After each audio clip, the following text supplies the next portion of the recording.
पंडित धीरेन्द्र कृष्ण शास्त्री ने कहा कि श्री कृष्ण जन्मभूमि में जल्द विराजमान होंगे ठाकुर जी महाराज। मथुरा वृंदावन बागेश्वर धाम पीठाधीश्वर पंडित धीरेन्द्र कृष्ण शास्त्री बुधवार को धार्मिक नगरी वृंदावन पहुंचे, जहां उन्होंने गोरेलाल कुंज व रसिक बिहारी मंदिर में पूजन अर्चन कर संतों का आशीर्वाद ग्रहण किया। इस दौरान महाराज श्री के दर्शनों के लिए भक्तों की भारी भीड़ उमड़ पड़ी, जिसके चलते संपूर्ण परिसर भागवत राम व बांके बिहारी लाल के जयकारों से अनुगुंजित हो गया। इस दौरान मीडिया से रूबरू हुए पंडित धीरेन्द्र कृष्ण शास्त्री ने कहा कि अब वह दिन दूर नहीं जब मथुरा में भी भगवान श्री कृष्ण के जल्द भव्य मंदिर में विराजमान होंगे। वहीं उन्होंने ब्रज क्षेत्र में खुलेआम बिकने वाली शराब की बिक्री पर भी अंकुश लगाए जाने की बात कही। उन्होंने कहा कि ब्रज क्षेत्र भक्तों की आस्था का केंद्र है।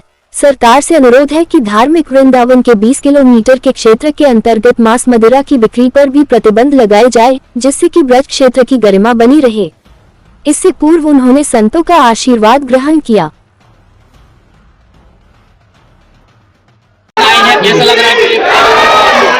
श्री सीताराम भगवान की जय, बांके बिहारी लाल की जय, राधे राधे।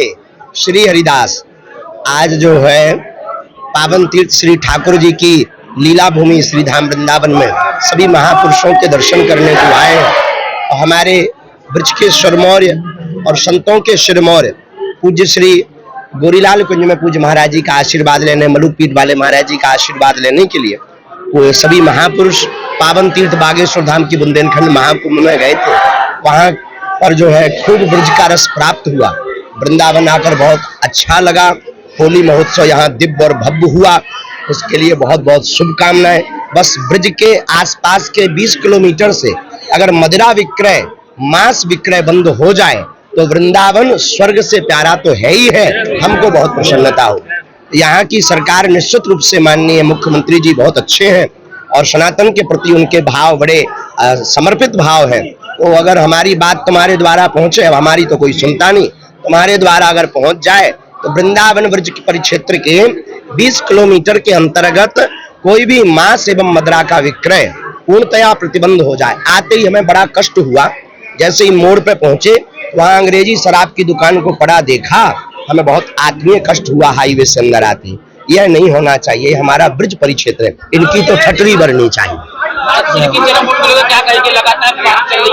देखो ये तो तय है, 100% है। ठाकुर जी बैठेंगे एन कैन प्रकार। हम सभी, हमारे सभी ब्रजवासी हमारे प्राण हैं। हम ब्रजवासियों के चरणों को पकड़कर, इन संतों को आगे कर हमारे ज्येष्ठ भ्राता श्री देवकीनंदन ठाकुर जी बहुत पुरजोर तरीके से श्री कृष्ण जन्मभूमि के लिए अनवरत जो है तैयारी कर रहे हैं। और हर हाल में हम सभी संत मिलकर के ठाकुर जी को वहां बैठवाएंगे। जैसे राम मंदिर पर प्रभु रामलला विराजमान है और पत्ता भी नहीं हिला, ऐसे ही मथुरा में ठाकुर जी बैठेंगे और बाबर के खानदानों की ठटरी भरेगी, क्योंकि ये देश रघुबर का है। ये बताइए कि आप यहाँ भी लाखों भक्त हैं, तो आपका दरबार वृंदावन और मथुरा में कब लगने वाला है? यहाँ खुद दरबार लगा हुआ है स्वतः। बांके बिहारी दरबार से बड़ा कोई दरबार है? यहाँ दरबार की आवश्यकता नहीं है। यहाँ तो नाम जप भक्ति की महिमा है। यहाँ तो हनुमान जी स्वतः आकर के भक्ति में मस्त हो जाते हैं। तो हमें लगता है यहाँ दरबार की आवश्यकता नहीं है, लेकिन बहुत जल्दी कथा की सेवा जरूर करेंगे।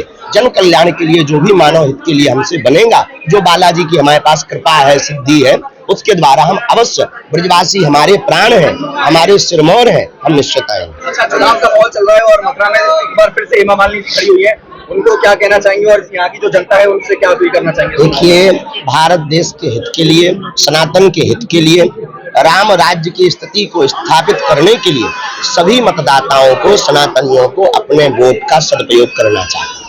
धन्यवाद।